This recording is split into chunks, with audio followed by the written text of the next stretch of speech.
sur l'application, voilà, pour l'application Carvital, où est-ce qu'on en est en fait? Donc, c'est un projet effectivement qu'on il y a déjà quelque temps. On a été pas mal perturbé sur la période heu, Covid, et puis on a relancé ça. L'idée, c'était effectivement qu'on arrive à peaufiner,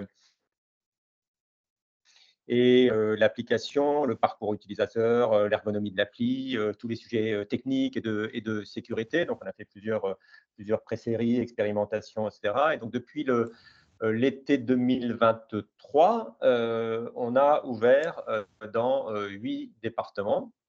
Aujourd'hui, donc on le verra tout à l'heure le nom des départements, et donc on communique directement auprès de nos assurés pour, effectivement qu'ils puissent télécharger, l'appli. Alors on est aujourd'hui à peu près à 140-150 000 personnes qui ont activé leur appli dans ces 8 départements, et on continue pour l'instant à faire de la promotion et de la promotion directe auprès des assurés. C'est-à-dire qu'on ne fait pas aujourd'hui de communication publique, justement ça va venir, on va en reparler, heu, pour promouvoir, cette application. Avec un sujet, et on va en reparler longuement ce matin, qui est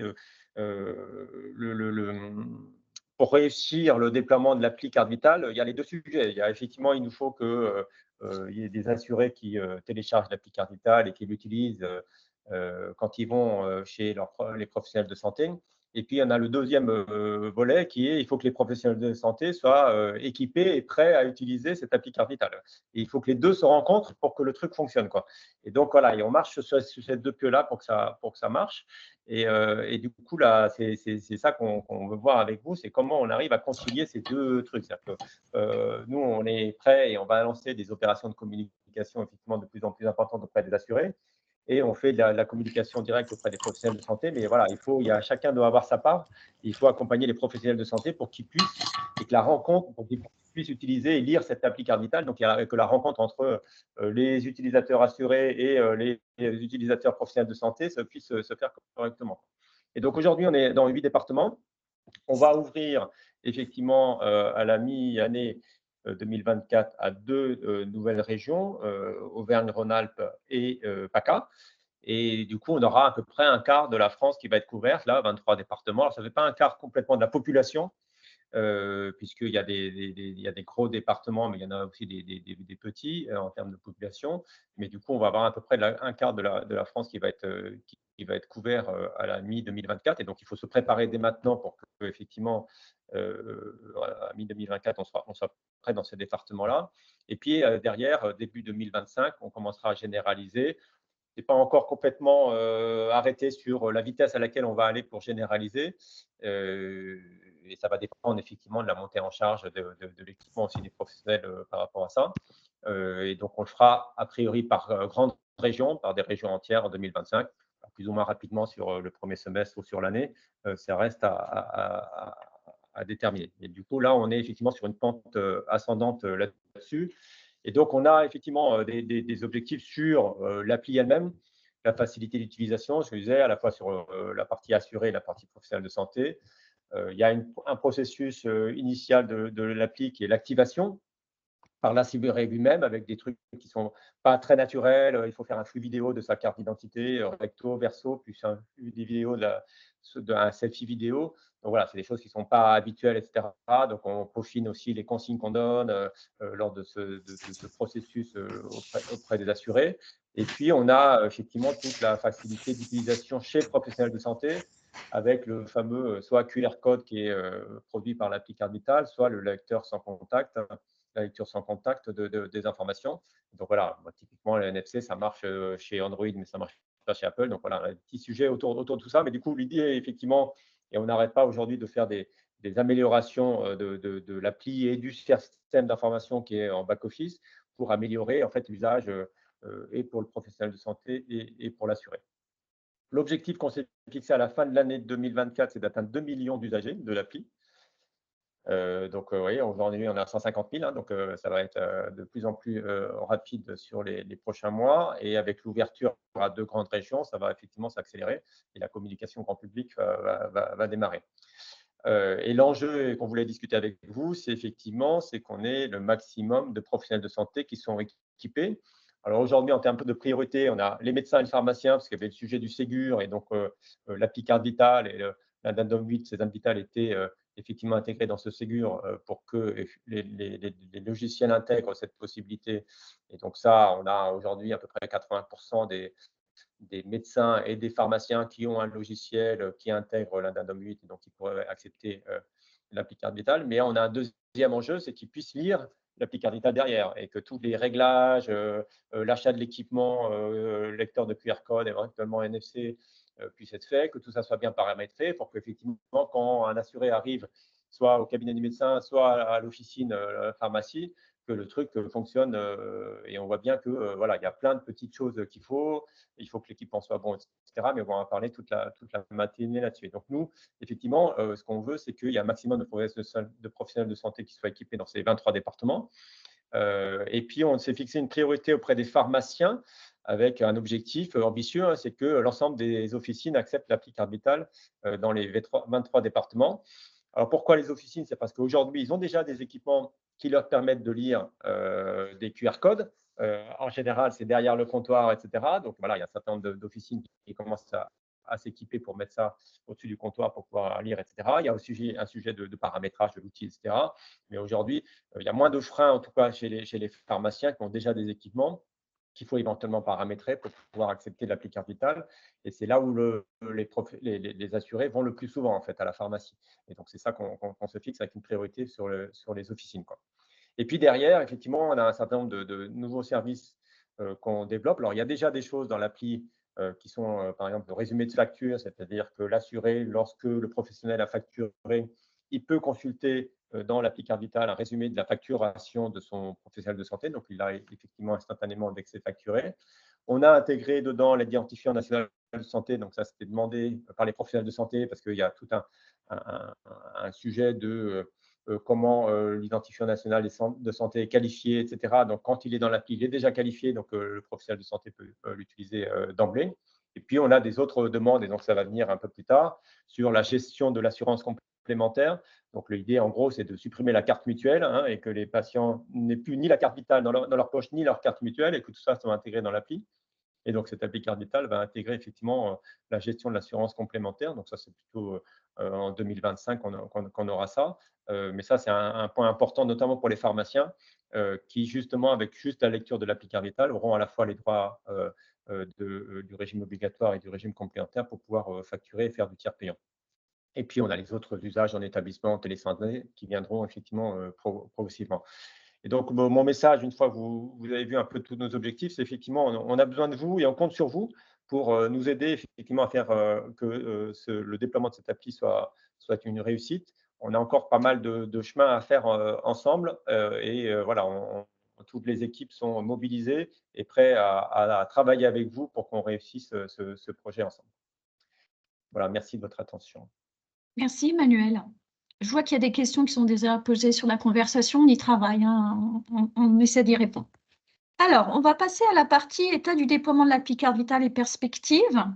Donc aujourd'hui, qui peut en bénéficier? Ce sont les assurés à partir de 16 ans, les régimes, la CNAM, la MSA, MGEN. Les conditions d'éligibilité, c'est être ouvrant droit ou ayant droit rattaché en principal à un ouvrant droit éligible, avoir une carte Vitale 1 ou 2 valide ou une attestation de droit.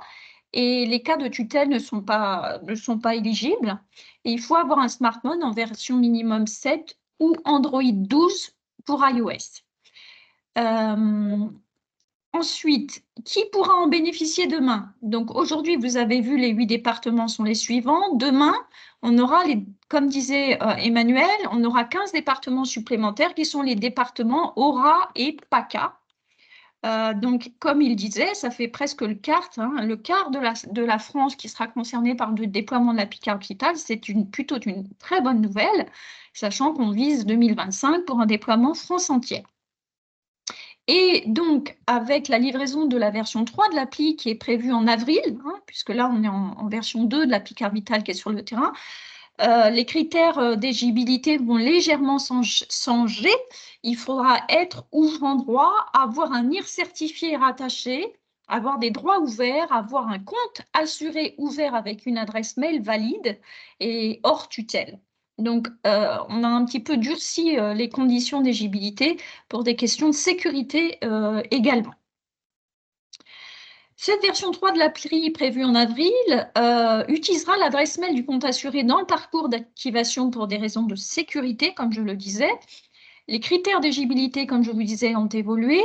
On a travaillé pas mal sur l'IHM de l'appli pour la rendre plus accessible et viser une accessibilité partiellement conforme. Ça sera la V4 qui nous emmènera à une accessibilité totalement conforme. Le parcours d'activation sera également amélioré avec des infos et le consentement au traitement des données biométriques, des consignes pour que le selfie se passe mieux et une modification de l'affichage de la photo. Alors effectivement, on a une question sur la conversation, sur iOS, etc. C'est toujours le même sujet qui revient. On travaille en cours, il y a un travail en cours avec Apple sur le sujet pour pouvoir lire l'appli Carbital en NFC sous iOS. On y travaille. Après, il faut travailler au rythme qu'Apple nous donne pour travailler avec eux. Ce n'est pas toujours très simple. Où en sommes-nous du déploiement côté assuré? Je vous ai mis tous ces slides, vous les aurez à la fin du webinaire. J'ai mis un petit lien vers le tuto pour ceux qui démarrent sur le projet et qui ne sont pas au courant comment on peut activer une appli. Il y a un petit tuto en haut à droite que vous pourrez regarder après le webinaire. Donc aujourd'hui, on en est à 478 700 téléchargements. C'est beaucoup. Il faut savoir que n'importe qui peut télécharger l'appli Carbital, y compris quelqu'un qui n'est pas concerné par les 8 départements. Donc, il y a des téléchargements qui, derrière, ne donnent pas lieu à une activation. Aujourd'hui, on est en 132 633 activations, donc des assurés qui ont été jusqu'au bout du parcours d'activation de l'appli Carbital. Donc, on y travaille pour que voilà, ça soit plus fluide et qu'il y ait encore plus de réussite de passage du téléchargement de l'appli à l'activation de l'appli Carbital. Sarah, je te laisse continuer si tu veux. Oui, du coup, en ce qui concerne les campagnes qu'on met en place auprès des assurés, ce qu'il faut savoir, c'est que depuis l'ouverture le 5 juin, on transmet à l'ensemble des assurés éligibles un mailing pour pouvoir les informer de la mise à disposition de l'appli Carte Vitale. Ces campagnes se poursuivront pour pouvoir atteindre notre objectif d'avoir sollicité l'ensemble des assurés éligibles, c'est-à-dire 6,3 millions. D'ici fin mai 2024. En parallèle, on a mis en place des campagnes de promotion géolocalisées sur mobile et qui ont été lancées dans les 8 départements. Avec l'extension au +15, bien entendu, on réitérera l'exercice. Du coup, slide suivante, Sylvie. Je te remercie. Du coup, je profite de ce webinaire pour vous partager les tout premiers retours de notre enquête auprès des assurés. Cette enquête a été menée entre l'ouverture et le 20 novembre auprès d'un peu plus d'1 million d'assurés qui ont été sollicités puisqu'ils ont utilisé ou en tout cas ils ont téléchargé l'appli Carte Vitale. Notre objectif à travers cette enquête, c'est de pouvoir avant tout identifier les causes de la non-utilisation de l'appli Carte Vitale chez le professionnel de santé et de pouvoir recueillir leurs ressentis sur l'usage et le kit de communication dont je reviendrai un petit peu plus tard dessus. Bien entendu, on en profite également pour promouvoir l'appli Carte Vitale et ses nombreux avantages. Slide suivante pour les retours dans le détail. Merci. Donc, sur les un peu plus d'1 million assurés contactés, on a eu un peu plus de 13 000 réponses. Ce qu'il faut savoir, c'est que 51% des sondés ont bien téléchargé l'appli Carte Vitale et 49% d'entre eux ne l'ont pas encore téléchargé, mais ils ont tout de même souhaité répondre aux différentes questions qui ont été posées. Pour les assurés qui ont activé l'appli Carte Vitale, un peu plus de 62% ont trouvé simple, voire très simple d'utilisation, et 51% d'entre eux sont satisfaits, voire très satisfaits de l'appli Carte Vitale et de son usage. D'un côté, ce que je peux vous dire, c'est que nous avons 15,5% qui précisent qu'ils ont pu l'utiliser chez un professionnel de santé et seulement 5,8% ont vu la signalétique qui est proposée aux professionnels de santé pour justement faciliter la rencontre avec un assuré. Ils ont trouvé cette signalétique claire, voire très claire de compréhension. En parallèle, nous avions, durant la période de l'enquête, 84, pardon Sylvie, des assurés qui avaient sur leur télé. En fait, ils ont téléchargé l'appli, mais pour autant, ils n'ont pas activé. La principale raison derrière, en fait, du non-usage, c'est de ne pas avoir trouvé un professionnel de santé qui était équipé du dispositif de lecture pour pouvoir la lire. D'où l'importance aujourd'hui de rappeler qu'il faut absolument travailler sur un accompagnement des professionnels de santé dans l'acquisition du dispositif de lecture. Mais Bernard en parlera davantage juste après. Autre raison évoquée, c'est hop, merci. Donc, autre raison évoquée, c'est ils n'ont pas encore activé leur appli carte vitale et dans une moindre mesure, 18%, ils n'ont pas pensé ou ils n'ont pas eu l'occasion de la présenter. Slide suivante, je crois que je laisse la main à Sylvie, à Lily, pour un point de situation sur le déploiement des logiciels. Oui, merci beaucoup, Sarah. Bonjour à tous. Donc, effectivement, côté déploiement de l'appli carte vitale, donc aujourd'hui, on a 58,7% des PS qui sont équipés d'un logiciel compatible appli carte vitale, donc Addendum 8 ou Addendum 7 Ségur. Et on a la quasi-totalité des PS qui ont une offre de logiciel compatible. Emmanuel l'évoquait tout à l'heure, on a 80% des médecins généralistes qui sont équipés d'une version compatible au niveau France entière et 85% des pharmaciens. Sylvie, tu peux passer à la slide suivante.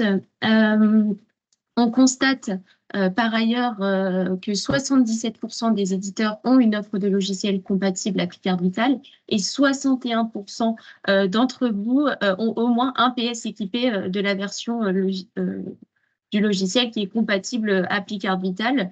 On constate par ailleurs une augmentation du nombre de PS utilisateurs de l'appli carte vitale. On peut passer à la slide suivante pour voir le détail donc, de ces usages.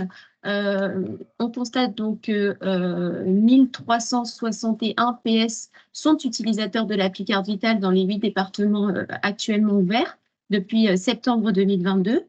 Donc, ce sont les médecins généralistes qui sont les plus utilisateurs de l'appli carte vitale puisqu'ils représentent 45% des usages. Les pharmaciens représentent quant à eux 42% des PS utilisateurs.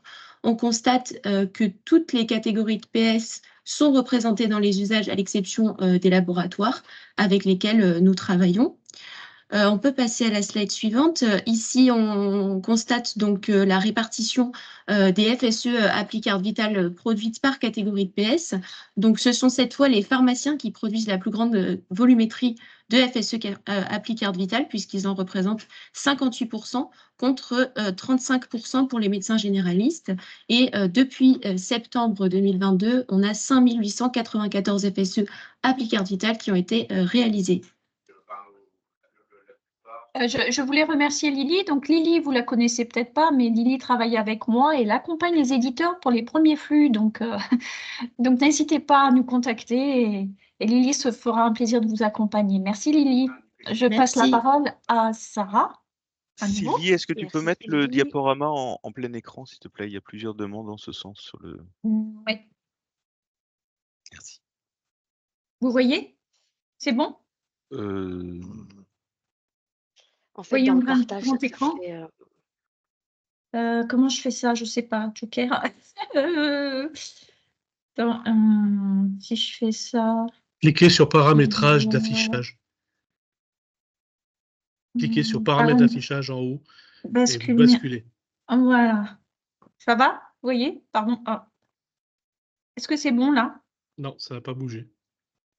Paramétrage d'affiché. Et là? Et là? Vous voyez là? Non. Non, non. Bon, je suis désolée, je ne veux pas perdre de temps avec ça. C'est pire qu'avant, là. Hein? Ouais, donc je reviens. Je ne sais pas comment faire, excusez-moi. Toc. Du coup, peut-être en agrandissant un petit peu plus, Sylvie, et en masquant les diapos sur le côté, à défaut de pouvoir. Donc.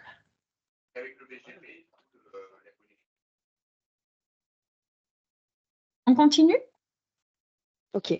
Donc, du coup, à présent, un petit retour en ce qui concerne le ressenti des professionnels de santé. J'ai déjà eu l'occasion, lors de webinaires dédiés à l'accompagnement des éditeurs, de vous faire un petit état des lieux.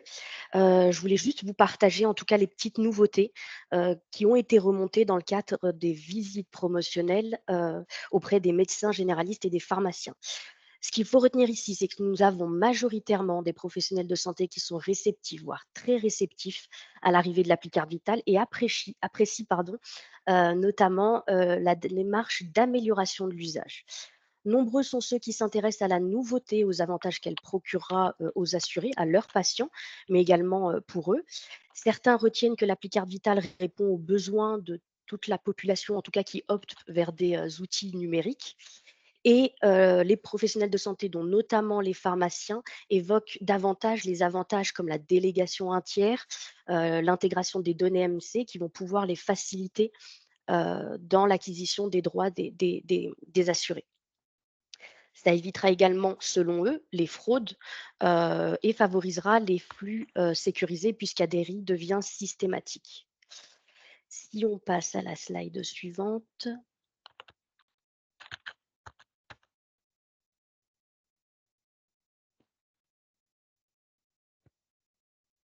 Oui, oui, je fais au mieux. Voilà. Pas de souci. Du coup, en parallèle des campagnes de visite, des campagnes de promotion que les DNS mènent sur place auprès des médecins et des pharmaciens, on a mené une étude qui a été réalisée par BVA durant tout le mois de novembre auprès de cette même cible. Ce qu'il faut retenir ici, c'est que l'objectif de cette étude, c'est la même que pour l'enquête assurée, à savoir récupérer leur ressenti sur l'usage de l'application et bien entendu sur l'installation de l'équipement de lecture et ce qu'il retient comme avantage percutant pour eux. Pour nos deux cibles sondées, ils retiennent une perception de l'appli Carte Vitale qui est positive après usage et une bonne expérience côté ergonomie. Ils considèrent que l'appli Carte Vitale est simple d'activation puisqu'ils ont eux-mêmes été volontaires pour pouvoir activer leur appli et facile lors de la lecture de l'appli Carte Vitale par le patient.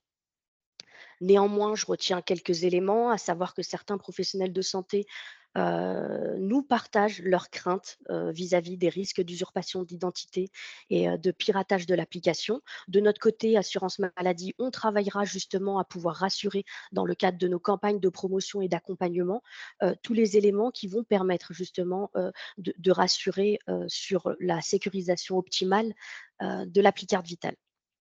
De ce qui est du dispositif de lecture. Certains médecins évoquaient la crainte de devoir avancer le coût du dispositif, notamment les médecins. Pour les pharmaciens, très honnêtement, nous n'avons pas eu de retour en ce sens. Et il faut rappeler que les médecins de ville bénéficient d'une aide financière à hauteur de 280 € dès l'usage de dès une première FSE dans le cadre du forfait structure, ce qui permet majoritairement de les rassurer et de pallier à cette crainte. Côté évolution, ce qu'ils attendent principalement, je l'avais évoqué tout à l'heure, c'est l'ajout des données AMC dans l'application, avantage non négligeable pour les pharmaciens qui n'auront plus à enregistrer manuellement les données des contrats AMC à chaque changement, puisque tout sera intégré dans l'appli Carte Vitale. Deuxième avantage cité par les professionnels de santé, c'est le prêt de carte. C'est tout simplement pouvoir déléguer son appli Carte Vitale à une personne de confiance, notamment les grands-parents qui gardent les petits-enfants ou les aidants qui doivent accompagner des personnes chez le professionnel de santé. Ce qu'il ressort de cette étude, c'est qu'autant ils fédèrent et ils souhaitent pouvoir utiliser l'appli Carte Vitale auprès des assurés, autant ils ne souhaitent pas pouvoir accompagner les assurés dans son usage. Après, c'est encore un peu différent d'un professionnel de santé à un autre, mais bien entendu, côté assurance maladie, on prévoit toutes les communications et l'accompagnement nécessaires pour faciliter les assurés dans l'activation, en tout cas dans le parcours d'activation de l'appli Carte Vitale. Slide suivante. Merci Sylvie. Non. Oui, donc les améliorations prévues sur l'utilisation de l'appli Carte Vitale chez les professionnels de santé. La bonne nouvelle, c'est qu'effectivement, après avoir lu l'appli Carte Vitale, il sera possible pour le professionnel de santé d'utiliser le contexte d'authentification appli Carte Vitale pour accéder à un Mail Pro et WebDMPPS. Donc ça, c'est plutôt bien dans le parcours, pour fluidifier le parcours du professionnel de santé. Et puis dans les évolutions qui sont prévues pour les éditeurs, et on ne tardera pas à vous diffuser les spécifications, c'est qu'on aimerait que le logiciel du professionnel de santé vérifie le format du QR code Applicard Vital après avoir lu un QR code. Et donc, si ce n'est pas le cas, on vous demandera en fait d'afficher aux professionnels de santé le message qui est spécifié dans le slide. Cela nous évitera d'avoir trop de professionnels de santé qui flashent n'importe quoi et qui envoient une requête à notre système d'information Applicard Vital. Mais M. Chartier reviendra dessus tout à l'heure et nous expliquera ces subtilités. Ce que je vais faire là, c'est je vais vous diffuser la petite vidéo qui va faire un peu de teasing sur les évolutions à venir de l'Applicard Vital. Donc là, j'espère que je vais y arriver dans mes manips. Toc. Donc là, je vais partager la vidéo.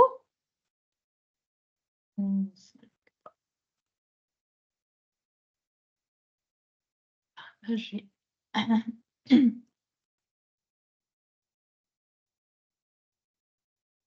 Enfin, je ne sais pas pourquoi, je n'arrive pas à enlever le... Je me suis entraînée tout à l'heure, mais je ne sais pas pourquoi, là, je n'ai pas l'affichage qui va bien. Partager. Et si je fais ça? Ah, voilà. Ça y est, c'est parti.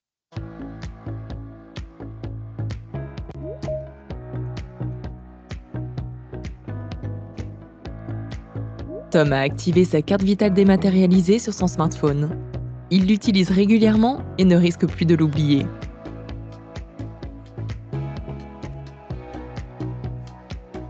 Pour procéder à l'activation, il a scanné sa carte vitale pour récupérer son numéro de sécurité sociale et utiliser sa carte d'identité nationale électronique via l'appli France Identité. C'est immédiat.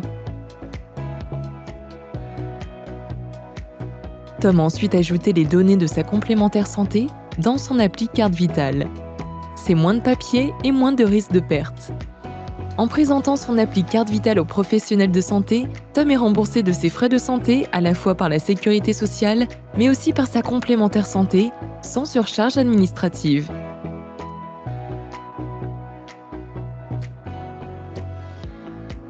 Grâce à l'appli, on réduit aussi le risque de contamination manuportée. De leur côté, les professionnels de santé apprécient récupérer l'INS qualifié de leurs patients. Puis besoin de demander la carte d'identité pour enregistrer leurs données dans le dossier médical partagé. La richesse des données d'identification récupérées de l'appli carte vitale leur garantit une facturation fiable et sécurisée aux assurances maladie obligatoires et complémentaires. La pratique du tiers payant est ainsi facilitée. De plus, les services assurance maladie sont compatibles avec l'appli carte vitale, qu'ils soient intégrés au logiciel ou accessibles via une page web comme Amélie Pro. Le patient, lui, retrouve toutes ses dépenses de soins sur son appli. Tom a une santé fragile et il apprécie pouvoir déléguer l'usage de son appli carte vitale à Ariane, son épouse, qui l'utilise régulièrement pour aller chercher ses médicaments à la pharmacie.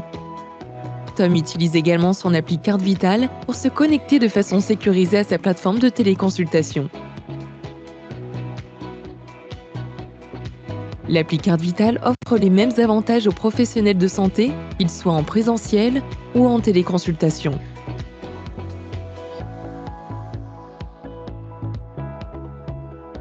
Tom a récemment utilisé son appli carte vitale pour effectuer une préadmission à l'hôpital. À cette occasion, il a donné son consentement au traitement de ses données et pour son opération chirurgicale. Il a ensuite reçu un message de l'hôpital lui indiquant que son dossier était complet. Il pourra se rendre directement dans le bâtiment indiqué pour son opération le jour J. Cela lui évite bien des tracas administratifs. À son arrivée le jour de l'opération, il présente son appli carte vitale à la bande d'accueil. L'équipe médicale est alors prévenue de son arrivée. Grâce à sa préadmission en ligne, l'hôpital a récupéré l'ensemble des données d'identification de Tom et constitué son dossier patient en amont.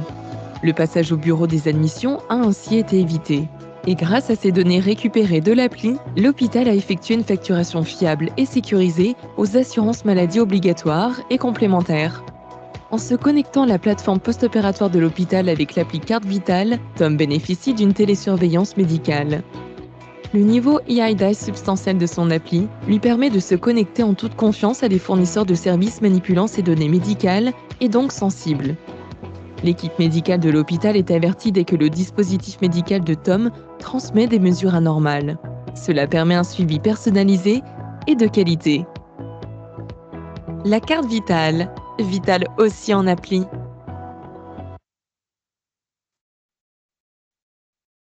Voilà, je reviens au slide. Toc.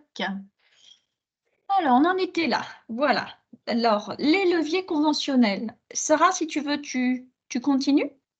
Oui, yes, je continue. Ça permettra de répondre à certaines questions sur le chat, notamment de ce qu'on a prévu pour les autres spécialités. Avant de démarrer sur la particularité de chaque spécialité, en tout cas qui ont bénéficié d'une aide financière, je voulais évoquer la garantie de paiement. Ce qu'il faut savoir aujourd'hui, c'est que on a intégré à travers le décret la garantie de paiement en tiers payant dès lors qu'on utilise l'appli Carte Vitale. Pour ça, 3 éléments sont importants de retenir. Pour pouvoir avoir la garantie de paiement en tiers payant, c'est une authentification réussie, un appel automatique à ADRI réussi et bien entendu, la signature avec l'appli Carte Vitale OK. Cette garantie de paiement en tiers payant sera intégrée par la suite dans toutes les conventions selon un calendrier défini des échanges. Du coup, slide suivante.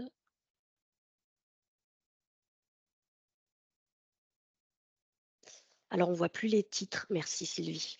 Du coup, en ce qui concerne les dispositifs de financement pour faciliter le déploiement de l'appli Carte Vitale, nous avons bien entendu les leviers conventionnels qui sont à ce jour destinés aux médecins de ville, pharmaciens et centres de santé médicaux et polyvalents.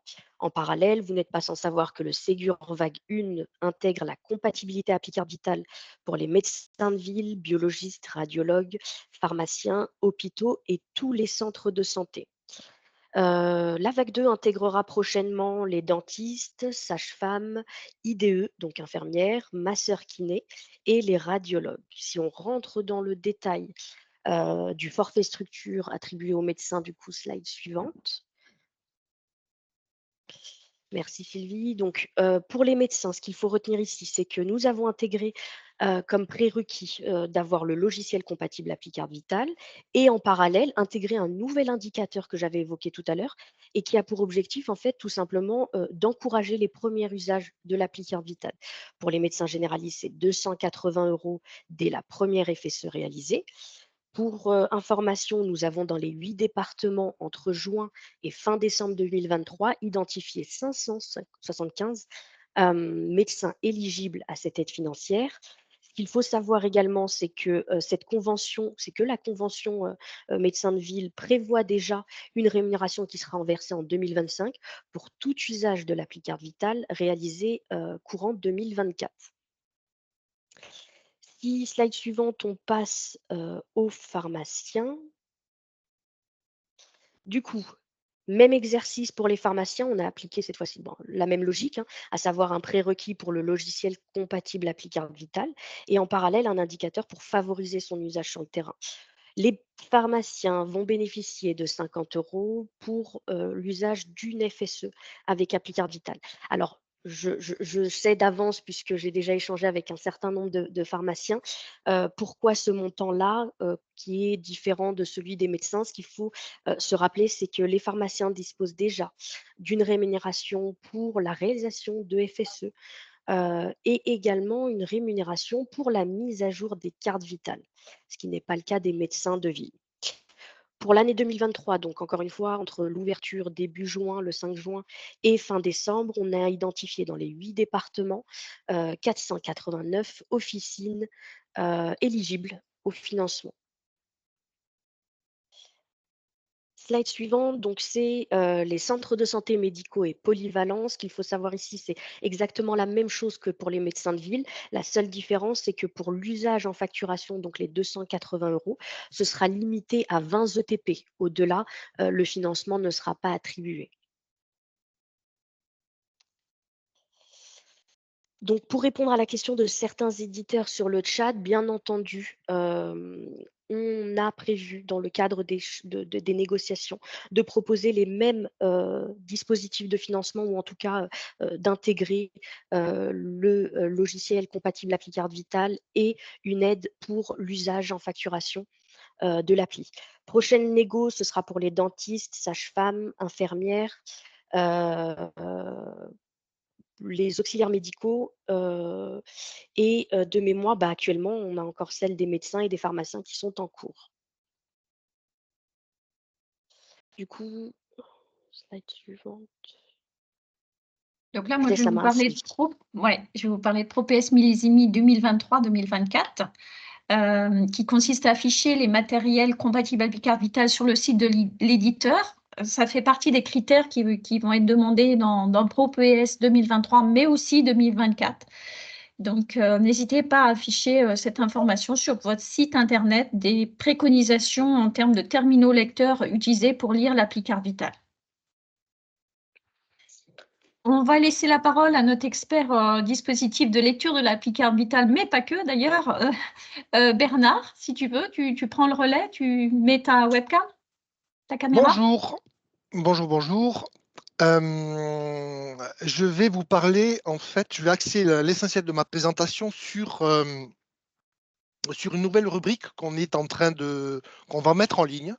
Alors cette rubrique, elle est dédiée aux lecteurs autodéclarés, également à la mobilité et aussi aux versions de lecteurs anciennement homologués mais nouvellement référencés, puisque l'homologation des terminals lecteurs est terminée.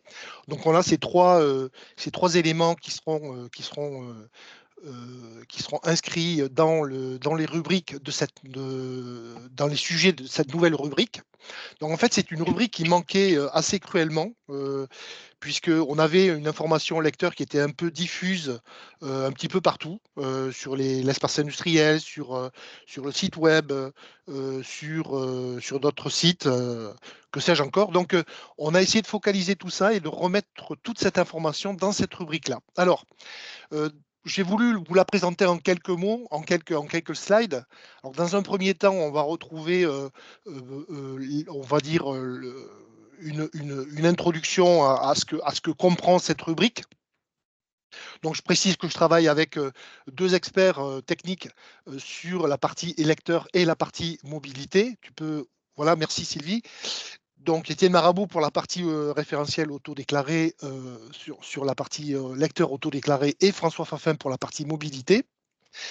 Donc, les trois sujets, je vous en ai parlé. Donc, on est plutôt équipement, lecture QR code, NFC et ou carte, lecture homologuée et aussi solution mobile. J'ai réaliser une petite présentation qui sera accessible en ligne où vous retrouverez une vue générique de l'offre de lecture en termes dans le milieu du cabinet, des établissements de santé et en mobilité. Donc ça vous donnera une vue panoramique en fait des offres que vous avez aujourd'hui disponibles. Tu peux passer à l'autre slide, Sylvie. Alors ensuite, une deuxième rubrique, sous-rubrique qui est plutôt destinée à vous donner les dernières informations sur le sujet des lecteurs. Donc, c'est classifié par date, et puis ensuite, on a un certain nombre d'informations qui sont focalisées en un seul lieu, où là, vous avez des liens qui vont vous amener directement sur les rubriques de l'espace industriel ou sur le site web du GIE Sésame Vital. Voilà, donc vous aurez là quoi? Vous aurez des préconisations, vous aurez des points d'attention, vous aurez également toute la partie, je dirais, information sur les entrées-sorties du catalogue du produit du GIE. Vous aurez également des notions d'invitation ou de conseil ou de demande au sujet des lecteurs. Voilà. Et puis ensuite, sur le troisième slide, Sylvie, donc là, j'ai voulu juste vous... on va passer celui-là, on va passer ce slide. Voilà. Là, j'ai voulu vous déployer en fait ce que nous aurions de disponible dans cette rubrique, on va dire très rapidement, puisque on prévoit d'ouvrir la rubrique tout début de semaine prochaine. Alors, on va essayer de faire ça pour demain, mais je ne suis pas certain au moins de vous dire de vous apporter toutes les garanties. Donc, ça sera peut-être lundi, voire mardi prochain. Alors, pour détailler dans l'explorateur ce que vous allez trouver sur la partie équipement et solutions de lecture pour le numérique en santé, vous aurez un lien sur l'outil de test Litool. Bon, vous pourrez télécharger cet outil de test qui vous permettra de tester assez facilement, hors logiciel de santé, la capacité d'un lecteur à lire via du QR code, du NFC ou la carte. Donc là, vous avez c'est un petit outil que nous, on a réalisé pour vous. Vous aurez également les préconisations. Alors aujourd'hui, si je voulais vraiment insister sur un sujet, ça sera sur la préconisation de paramétrage. Alors, nous, on a choisi notre camp maintenant, puisque on va préconiser, ou on préconise maintenant à l'ensemble des éditeurs de paramétrer leur lecteur QR code en USB-COM. Alors, on n'interdit pas le HID clavier, mais on va préconiser l'USB-COM pour un certain nombre de raisons que je vous détaillerai tout à l'heure. Alors, ce qui est très intéressant, en fait, dans cette rubrique, c'est que vous allez retrouver aujourd'hui, je crois, de mémoire, 26 guides de démarrage rapide pour chaque lecteur QR code référencé au catalogue produit du GIE Sésame Vital. Donc, vous avez Access Diffusion, Datalogic, Districode, etc., etc. Toutes les équipementiers sont référencés. En cliquant sur le Access Diffusion, par exemple, vous allez avoir apparaître 2 guides. Et dans ces guides, vous allez retrouver les paramétrages essentiels à appliquer sur le lecteur pour que ça fonctionne bien. Donc, en gros, on va retrouver quelque chose comme 9 ou 10 paramétrages. Alors, le paramétrage, c'est quoi? C'est essentiellement la proposition d'un code barre ou d'un QR code de paramétrage. Il suffit avec le lecteur de lire le QR code ou le code barre pour que le lecteur se paramètre ou applique le paramètre s'applique le paramètre en fait au lecteur. Donc, pourquoi on a fait ça? 1, pour vous faciliter la vie. 2, pour être certain que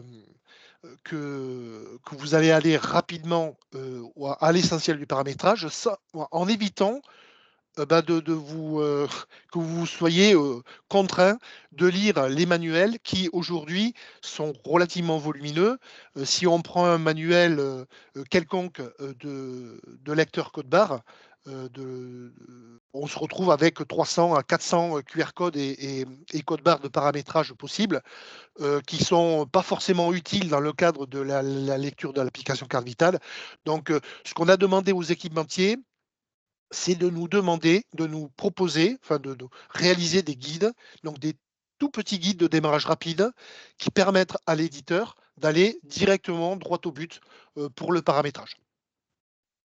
On a également rajouté une note de préconisation pour vous expliquer pourquoi on préconise l'USB-COM et pourquoi on ne préconise pas l'HID clavier. Alors, j'insiste bien, l'HID clavier aujourd'hui n'est pas interdit.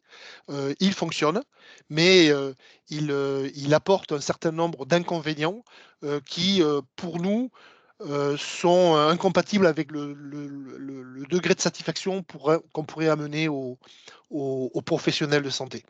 Donc ça fonctionne, mais c'est perfectible. Et, enfin, ça peut être relativement, je dirais, insatisfaisant pour les professionnels de santé, notamment en termes de performance et de qualité des données récupérées à partir du lecteur pour avant l'envoi au SI application carte vitale. On a également rajouté des choses intéressantes en termes alors pour ce qui concerne les terminaux lecteurs TLV4.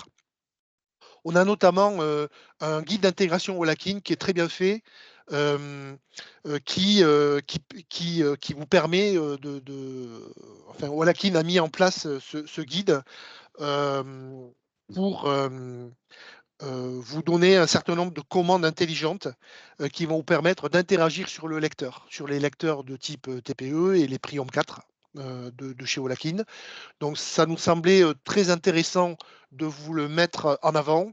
Il sera disponible dès le début de la semaine prochaine et je pense que je vous engage vraiment à regarder ce guide d'intégration qui va, je pense, vous faciliter pas mal la vie. Donc, il y a ça. Et puis, il y a également le document de spécification des échanges de proximité qu'on a enrichi. Alors, ce document d'échange de proximité avec l'application Carte Vitale vous permet, c'est une aide en fait au développement, notamment parce qu'elle contient des codes exemples Java, notamment un sur le NFC, mais que vous connaissiez déjà, puisque au départ de ces specs, il était déjà compris dans le guide. Mais tout récemment, on a enrichi ce guide de la partie USB-COM en associant un code Java. Et ça vous permet donc d'aller directement à l'essentiel et puis de paramétrer vos lecteurs QR code en USB-COM. En gros, voilà ce que je peux vous dire sur la rubrique lecteur. Vous vous ferez une idée dès la semaine prochaine. Nous, on sera à votre écoute si vous avez des demandes particulières ou des propositions ou éventuellement de nous voir rajouter telle ou telle information ou tel document. On peut passer à l'autre. Alors, sur la partie mobilité, on a aussi un certain nombre d'informations intéressantes qui seront en ligne, notamment sur l'offre intégrateur Sésame Vital pour développer des solutions mobiles. Alors, bien sûr, la mobilité, ça marche avec la lecture en cabinet fixe, on va dire, en sédentaire. En gros, ce qu'on pourrait dire, c'est que, ce que j'ai l'habitude de dire, c'est que est-ce qu'on peut aujourd'hui s'imaginer qu'un médecin, par exemple, puisse lire l'application Carte Vitale au cabinet et puis en visite ne puisse pas le faire? Donc voilà, on a bien l'image d'un service qui doit être total en termes de lecture Carte Vitale, que ce soit en mobilité ou en cabinet ou en en établissement de santé. On a également rajouté, alors c'est pas disponible encore tout de suite, tu peux revenir Sylvie. On a rajouté aussi le processus, on va rajouter donc début de semaine prochaine le processus qui vous permettra de demander nos sources de fourniture Vitale pour que vous puissiez, si vous avez un projet de portage de ces sources en environnement mobile. Et puis, j'ai trouvé que ça serait intéressant de vous mettre à disposition aussi un argumentaire que nous avions destiné aux délégués du numérique en santé, qui aujourd'hui permet à un DNS de vendre, on va dire, la transition du TLA vers la mobilité. Alors, pour votre information, je l'ai positionné, vous n'étiez pas directement destinataire de cet argumentaire-là, mais ça vous permettra de voir ce que disent les DNS et ce qu'ils utilisent comme outil pour parler de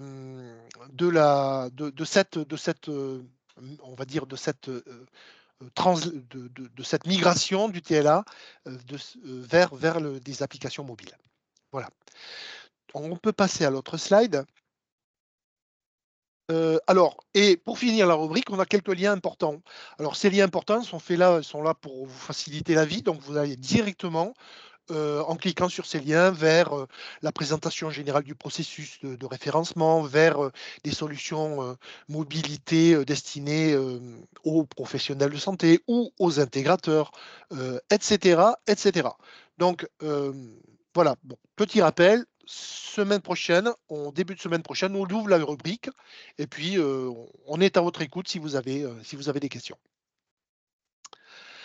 Alors, petit rappel sur les briques ou solutions mobilité pour les éditeurs agréés. L'objectif, bien sûr, de tout ça, c'est de dynamiser, accélérer la conception et le déploiement de solutions mobiles sur le terrain. C'est bien ça. Donc, on a aujourd'hui, et je voulais vous le rappeler parce que c'est important pour les éditeurs qui vont vouloir développer des applications mobiles qui sont en capacité de lire l'application Carte Vitale, qu'aujourd'hui, on a des briques, on a des solutions moteurs et on a des solutions marque blanche. Donc, on a des fournisseurs de briques qui sont hautement qualifiés et experts dans le domaine. Donc, utilisez ces briques dans le cadre de vos développements pour gagner du temps, de l'argent aussi, et pour faire en sorte que vous puissiez déployer le plus rapidement possible des solutions mobiles auprès de vos clients. On peut passer au slide suivant. Voilà. Alors, la préconisation phare aujourd'hui que je pourrais vous donner, c'est que, comme je vous le disais tout à l'heure, on préconise fortement le paramétrage des lecteurs QR code en USB-COM. Alors, en fait, c'est très simple. Aujourd'hui, si vous voulez faire le test, pour le comparer à l'HID clavier, ben, vous prenez un lecteur QR code, vous le connectez sur un micro, puis vous démarrez un bloc-notes et vous regardez le résultat. Vous lisez le QR code et vous allez voir un défilement de la ligne qu'a lu le lecteur de type lenteur Minitel, on va dire, c'est à peu près ça. Et puis, pas tout à fait certain non plus que la séquence qui est lue commence par un flux typé application carte vitale, ce qui occasionne automatiquement un rejet de la requête sur le SI de l'application carte vitale. Donc, la préconisation forte d'aujourd'hui, c'est de vous demander de paramétrer vos lecteurs QR code en USB-COM. L'HID clavier, c'est faisable aussi. Je précise français et pas UK ou autre langue, dans la mesure où on aura de toute façon un problème lorsque vous aurez une touche vermage enfoncée, où là vous aurez une perturbation de ce qui est lu à partir du lecteur, et vous aurez automatiquement un rejet du SI application carte vitale, ce qui n'est pas forcément ce qui est recherché. Donc voilà, donc nous, on vous y aide. Dans le document d'échange de proximité avec l'application carte vitale, vous avez des codes exemples Java. Comme je vous disais tout à l'heure, utilisez ces codes exemples et paramétrez vos lecteurs QR code de cette manière-là. Alors, aujourd'hui, juste pour faire un peu de pub sur les lecteurs qu'on a référencés au catalogue, il faut savoir que les lecteurs qui sont référencés au catalogue produit du GIE peuvent être paramétrés tous sans exception dans les deux modes, USB-COM et HID clavier français, qu'ils bénéficient tous d'un paramétrage qui vous permet d'une possibilité de paramétrer le délai de relecture d'un même QR code. Peut-être que Sébastien Chartier en parlera tout à l'heure.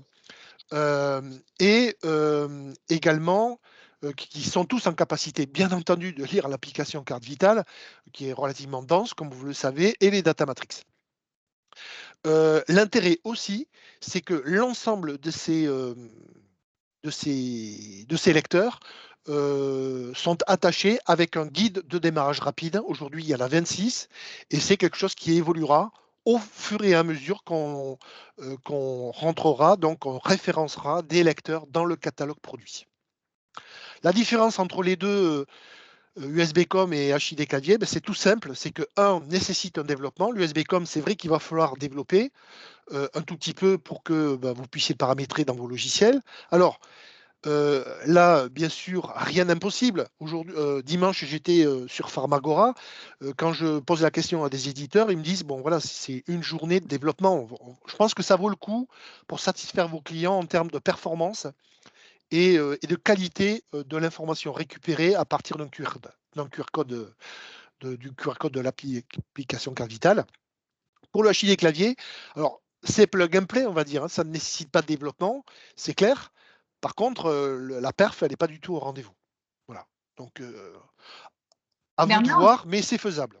Oui. Bernard, on a une question d'un éditeur qui dit oui, mais en USB-COM, ça nécessite un paramétrage du PS et c'est éliminatoire vu le niveau technique de la plupart des PS. Je ne comprends pas pourquoi il y aurait un niveau de paramétrage par le professionnel de santé, dans la mesure où le lecteur, quand il est livré, il peut être livré en USB-COM, paramétré directement par l'éditeur ou le réseau de distribution de l'éditeur en USB-COM.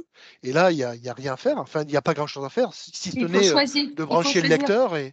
Il faut choisir le port COM. Il faut choisir oui, le port COM, apparemment. Oui, tout à fait. Ouais.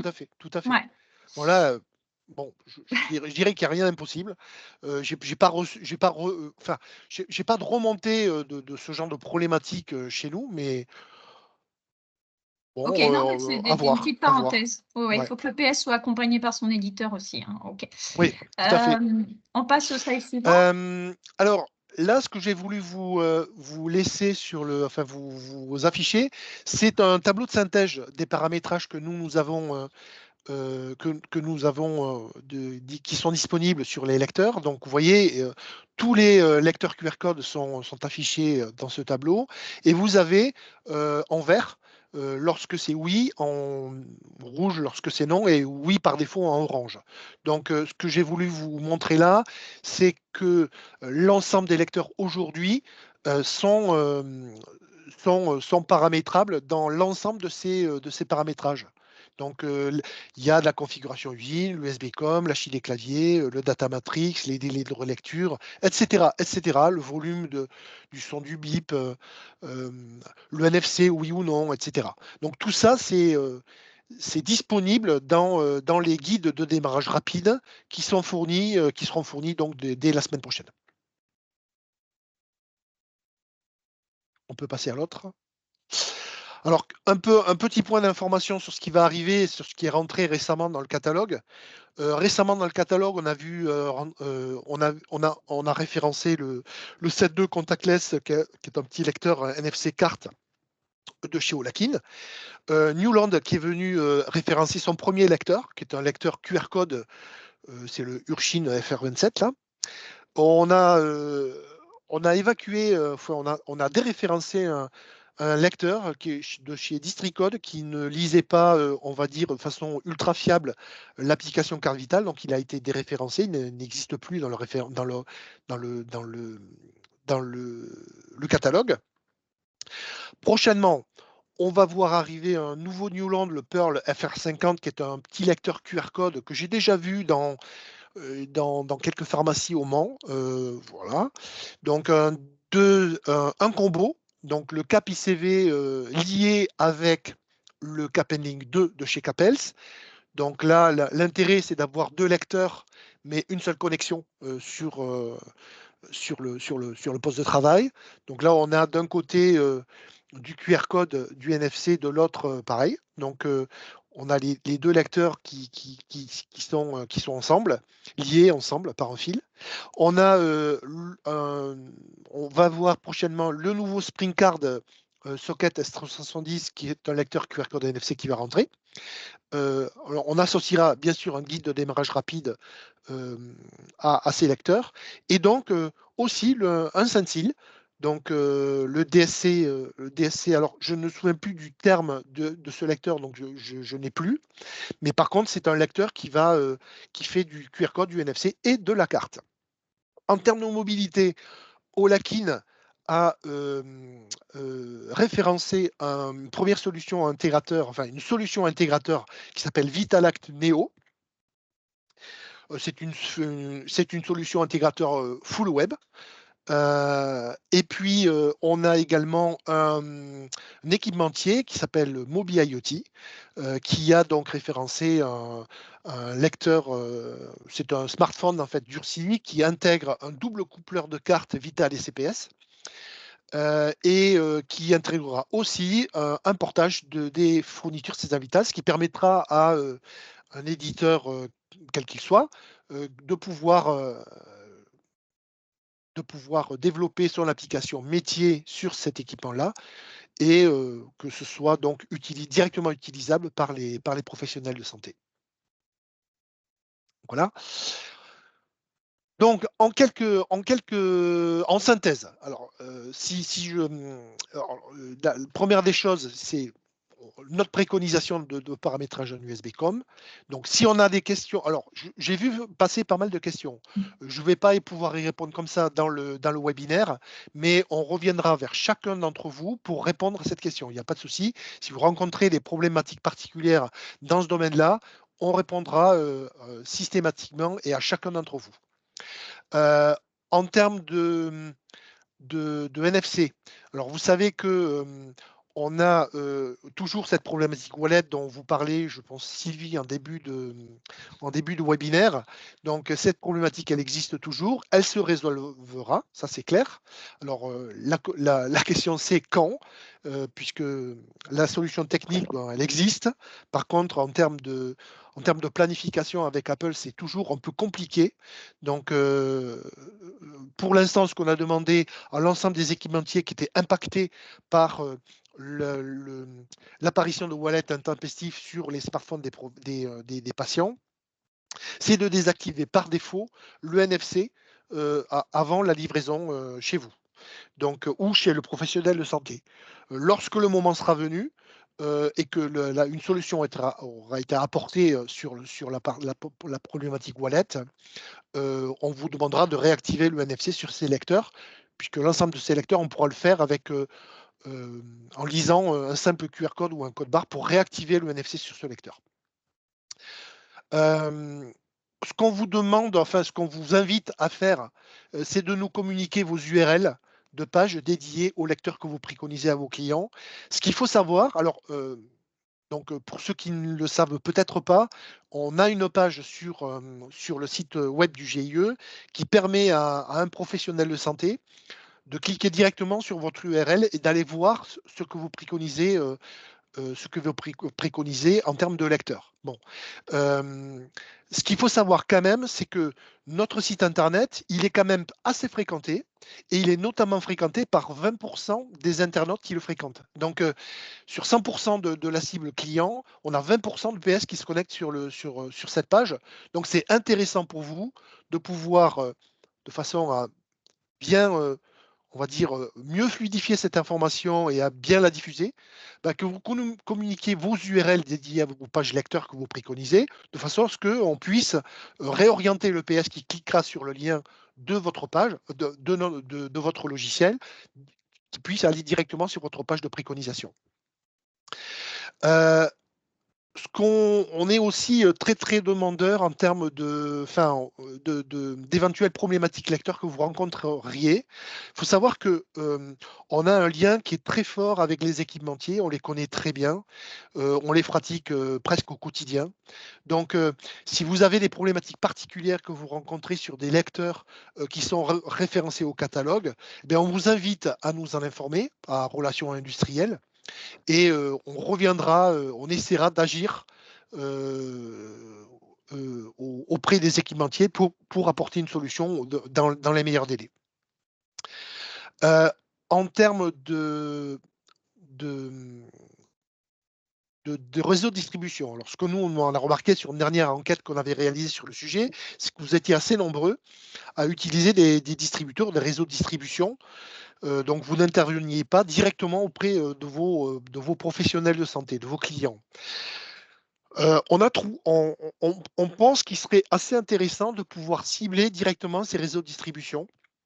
Et donc, dans cette mesure, on vous propose de nous communiquer les adresses mail de ces distributeurs de façon à ce qu'on puisse naturellement jamais sans vous chanter ou ne pas vous mettre en copie, mais à minima les informer directement de telle ou telle préconisation, de tel ou tel point d'attention, de telle ou telle information, de façon à ce qu'ils soient directement informés sans qu'il y ait ce relais de votre part vis-à-vis de votre réseau de distribution. Donc on pense que ça nous permettrait d'être plus efficient en termes d'information des professionnels qui sont au plus près du professionnel de santé, en fait, pour l'équipement. Et donc, on vous encourage, on vous invite à nous communiquer ces adresses. Donc, on va faire une enquête dans pas très longtemps sur le sujet et on vous invite vraiment à nous remonter cette information-là. Ça pourra aller même jusqu'à ouvrir la rubrique, par exemple, lecteur à vos distributeurs, ce qui aujourd'hui n'est pas le cas. juste un point d'attention sur la partie terminal lecteur anciennement homologué, nouvellement référencé. Aujourd'hui, bon voilà, il y a une base très très importante sur le terrain de Capels et d'Olakin en termes de lecteurs TLV4. Donc, il serait dommage de ne pas utiliser ces lecteurs, puisque pour la plupart, ils font du NFC. Donc, pourquoi pas, je crois que vous le faites déjà, mais si on a une préconisation à vous faire, c'est vraiment de regarder, de faire en sorte, à chaque fois que c'est possible, de dire à vos professionnels de santé que ils peuvent capitaliser sur un équipement qu'ils ont déjà et qui est en mesure de lire l'application carte vitale via le NFC. Et puis, enfin, regardez en termes de mobilité sur les solutions mobilité intégrateurs qui sont là pour faciliter ou accélérer la réalisation de vos solutions mobiles sur le terrain. Donc voilà, en gros, c'est ce que je voulais vous dire aujourd'hui en termes de messages pour dynamiser et pour améliorer et accélérer le déploiement de l'application carte vitale sur le terrain. Voilà, Sylvie. Merci à vous. Beaucoup. Merci beaucoup, Bernard. C'est vrai qu'on avance en marchant. C'est pas facile de répondre à toutes les problématiques. Bernard fait un travail énorme avec l'équipe Monsieur Marabout et Monsieur Fafrin pour essayer de répondre au mieux à vos besoins. Mais on avance en marchant comme vous. Merci Bernard. Alors, la suite. Eh bien, la suite, je vais donner la parole à Monsieur Sébastien Chartier, que vous connaissez bien, qui est de l'équipe support du GIE et qui est une aide précieuse pour nous pour répondre à vos problématiques terrain et notamment lorsque vous faites des premiers flux Applicard Vital. Et il va vous parler d'un certain nombre d'informations qui sont également sur l'espace industriel dont je vous ai mis le lien dans le slide. Sébastien, à toi la parole. Tu mets ta caméra, s'il te plaît, qu'on te voit. Merci, si possible. Donc, bonjour à tous, donc, Sébastien Chartier de l'équipe support, comme vient de le dire Sylvie. Ce qui est important pour nous, c'est d'attirer votre attention sur l'ensemble des fiches d'information qui ont pu être mises à disposition sur l'espace industriel, qui essayent de tirer des enseignements d'écueils qui ont pu être rencontrés par certains d'entre vous, donc pour que ça profite à l'ensemble. Notamment, ça peut être des remontées soit d'éditeurs directement, soit des délégués du numérique en santé. Il faut savoir que ces agents des différentes CEPAM qui sont ouvertes actuellement interviennent chez les professionnels de santé, notamment pour mettre des dépliants sur la promotion du service de l'applicard Vital.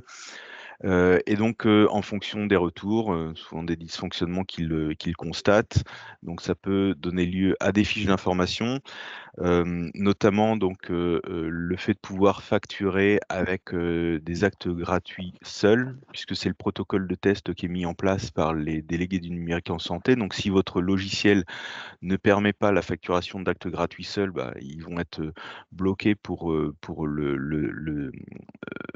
faire la démonstration de l'applicard Vital auprès du professionnel de santé. Puisqu'ils n'ont pas forcément à faire une facture avec des actes payants à chaque fois. Il y a aussi le mode démo, donc on appelle ça, c'est le bouchonnage d'ADRI, c'est-à-dire que normalement, lors de l'agrément, vous avez tous utilisé des données pour le profil Nathalie Démo, puisque celle-ci n'existe pas dans la DRI de production.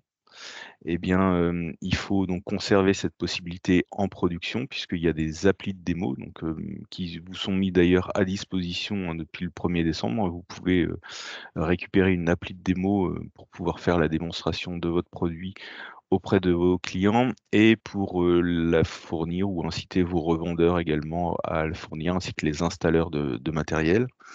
Il y a une fiche d'information aussi qui a été faite sur le format base 45 et donc la chaîne de caractères PB83N8 qui est donc APCV au format base 45. Alors aujourd'hui, c'était fourni sous forme de fiches d'information, puisqu'il y avait une question qui nous avait été posée, qui était comment je distingue un QR code d'une appli carte vitale d'autre chose qui serait scanné par le professionnel de santé. Ça peut être un data matrix, une boîte de médicaments en pharmacie ou autre. Donc ça, c'est ce qui va devenir contraignant. C'est ce que vous disiez, Sylvie Calu, tout à l'heure.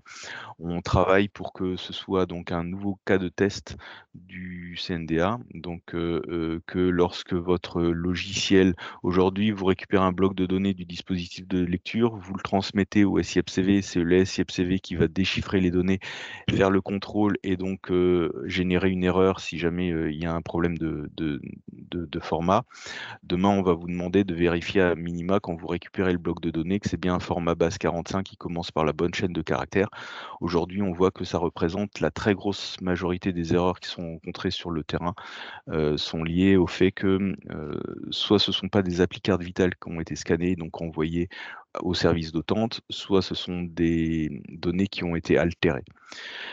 Ensuite, donc il y a une fiche d'information qu'on a fait sur les applis sans bénéficiaire, puisqu'il n'y avait pas forcément ce cas d'usage initialement dans le cahier de test du CNDA, donc c'était rajouté par la suite, puisque les données dans l'appli ne sont pas forcément les mêmes suivant qu'il y a des bénéficiaires ou pas de bénéficiaires, puisqu'il y a des données qui peuvent être remontées, les données identité patient qui peuvent être remontées au niveau utilisateur quand il est tout seul dans son appli. Une fiche d'information qui a été faite sur le nom d'usage, nom de famille, puisque alors initialement c'était vis-à-vis de l'information de la dépense de soins, ce qu'on appelait avant résumé de facture, puisque c'est l'information que vous transmettez, c'est celle qui va apparaître dans le résumé de facture quand l'assuré va ouvrir son appli. Donc il y avait déjà, je dirais, un enjeu pour ne pas mélanger les noms, mais on a vu aussi que ça pouvait poser des problèmes vis-à-vis de la base patient, puisqu'il y a vraiment 2 champs différents dans l'appli carte vitale, le nom d'usage, le nom de famille. Les 2 sont facultatifs, mais il y en aura toujours un des 2 qui sera valorisé. Donc la fiche d'information vous invite à utiliser le nom d'usage en priorité pour vérifier que c'est bien un patient connu ou non. Et si cette balise n'est pas valorisée, alors d'utiliser la balise nom de famille. Et deux autres fiches d'information qu'on a fait sur des opérations donc, qui sont restituer contexte et détruire contexte. En fait, on a vu qu'il y avait un mauvais usage sur le terrain. Alors, détruire contexte, initialement, ce qui était demandé, c'est le logiciel doit pouvoir détruire un contexte quand le professionnel de santé n'en a plus besoin. Alors, c'était pas forcément compréhensible ou facile pour un éditeur de savoir à quel moment le professionnel de santé n'en aura plus besoin, mais on va bientôt ouvrir, comme ça vous a été présenté tout à l'heure, des nouveaux usages comme Amélie Pro.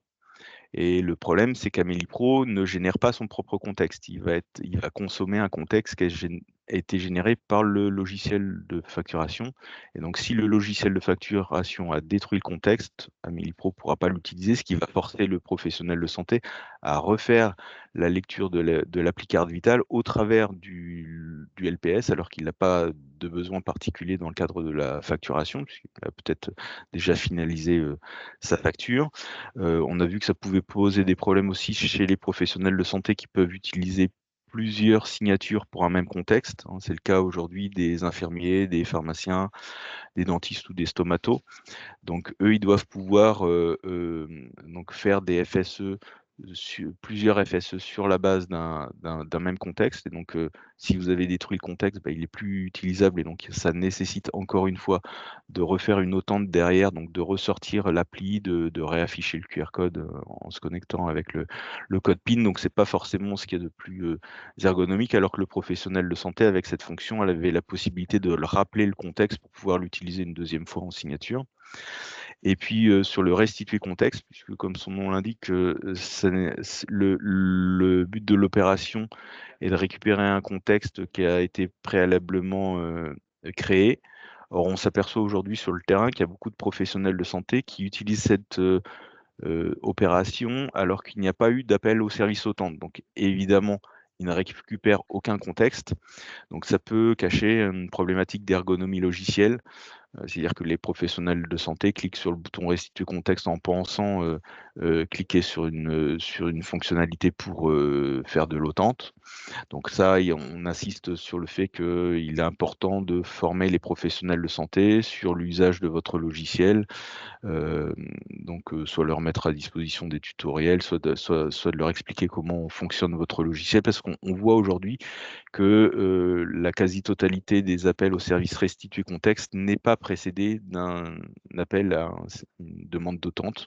Donc par définition, ça ne peut pas aboutir. Voilà, donc il y aura sans doute d'autres fiches d'informations qui seront mises à disposition. Ça a beau être des fiches d'information, on vous invite fortement à vous les approprier parce que derrière, voilà, c'est souvent symptomatique d'une mauvaise expérience pour les professionnels de santé. Et donc, voilà, vérifiez bien le comportement de votre logiciel vis-à-vis des différentes problématiques qui ont été rencontrées par d'autres éditeurs. Peut-être que ça vous permettra, voilà, d'améliorer le fonctionnement ou en tout cas l'utilisation qu'en aura vos professionnels de santé. Merci Sébastien. Tu continues sur les actes gratuits? Je l'ai fait. Tu l'as fait, d'accord. OK. Merci beaucoup Sébastien pour ton aide précieuse et l'aide des éditeurs, notamment lors des premiers flux de facturation César Vital où Sébastien peut vous suivre en direct. S'il suffit de nous prévenir quand vous faites un premier flux de FSE Applicard Vital, nous dire on a rendez-vous tel jour, telle heure avec tel PS pour faire un premier flux Applicard Vital.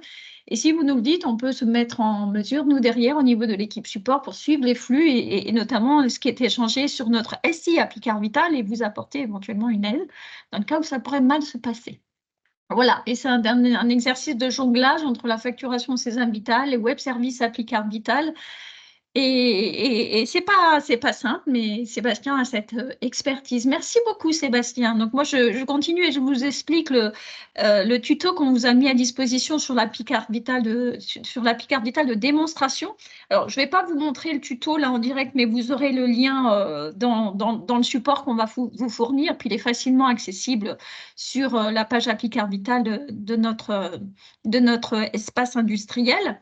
Donc, pourquoi une Applicard Vital de démonstration? C'est tout simplement pour faire des démonstrations de la facturation César Vital sur le terrain, avec des cartes CPS, avec le logiciel du PS, le PS, sa carte CPS, et un lecteur de cartes, et un terminal lecteur de cartes Applicard Vital. Cette Applicard Vital de démonstration peut être téléchargée par les éditeurs, leurs commerciaux, leurs revendeurs, leurs distributeurs, bref, globalement, toute personne se déplaçant chez un professionnel de santé afin de tester un peu de bout en bout le fonctionnement de l'Applicard Vital. Ça va de la lecture de l'Applicard Vital à l'envoi de la FSE et à la réception de l'ARL de l'Applicard Vital utilisée avec l'Applicard Vital de démonstration. Cette Applicard Vital n'est pas accessible à tout le monde. Elle est accessible sur un store privé et vous avez le lien là pour télécharger l'Applicard Vital de démonstration. Elle peut être téléchargée sur plusieurs smartphones pour une même personne. Et par exemple, je sais pas, un smartphone personnel et un smartphone professionnel, par exemple. Ce qui est important de notifier ici, c'est que votre logiciel doit fonctionner en mode démo. Donc ça, normalement, c'est vérifié lors de votre passage au CNDA pour l'agrément ou l'homologation. Mais il faut aussi que, puisque ADRI ne gère pas le mode démo, il faut bouchonner l'appel ADRI. Et ceci est possible en utilisant le fichier XML rep ADRI Nathalie Démo qu'on vous a fourni dans le package ADRI. Donc c'est important que ce fichier-là soit déployé sur les postes de travail des professionnels de santé sur lesquels on pourrait utiliser une appli de démonstration pour voir si tout fonctionne bien. Je vais laisser la parole à Sarah pour tout ce qui est communication liée à l'Applicard Vital et communication notamment au niveau des professionnels de santé. Sarah, je te laisse reprendre la caméra, activer ta caméra et reprendre. Merci Sarah. Du coup, est-ce que vous me voyez? Oui. Ouais. Alors, ce qui concerne l'accompagnement et la communication qu'on met en place autour du déploiement de l'Applicard Vital, ce que je peux vous dire, c'est qu'on a mis un accompagnement qui est vraiment rapproché et renforcé auprès des professionnels de santé. notamment par le biais de campagnes de mailing. Tous les professionnels de santé ayant à minima une offre logicielle compatible appli Carte Vitale sont concernés. Ils sont envoyés dans les temps forts du déploiement, donc à savoir en amont de l'ouverture pour pouvoir les informer de l'équipement nécessaire pour lire l'appli Carte Vitale. Au moment de l'ouverture, donc le jour J, on les informe qu'un assuré va pouvoir se présenter avec son appli Carte Vitale et l'utiliser. Et post-ouverture, pour pouvoir embarquer tous les professionnels de santé qui n'avaient pas bénéficié initialement de cette campagne, puisqu'ils n'étaient pas ciblés comme ayant une offre logicielle compatible appli Carte Vitale. Ensuite, on a également des campagnes de visite DNS qui sont destinées aux pharmaciens et aux médecins généralistes dans les départements éligibles. L'objectif, c'est à peu près la même chose avec une petite subtilité, donc promouvoir les avantages de l'appli Carte Vitale, son fonctionnement, le besoin d'équipement et transmettre un kit signalétique, mais j'y reviendrai juste après, et présenter les aides qui leur sont accordées dans le cadre de l'usage de l'appli Carte Vitale. Bien entendu, on profite de cet échange pour pouvoir, si possible, tester l'appli Carte Vitale en conditions réelles et si ce n'est pas le cas, lui conseiller de se rapprocher très rapidement de son éditeur pour pouvoir s'équiper. Du coup, slide suivante. En ce qui concerne les campagnes de mailing ciblées, donc là, on axe vraiment le discours sur le dispositif de lecture.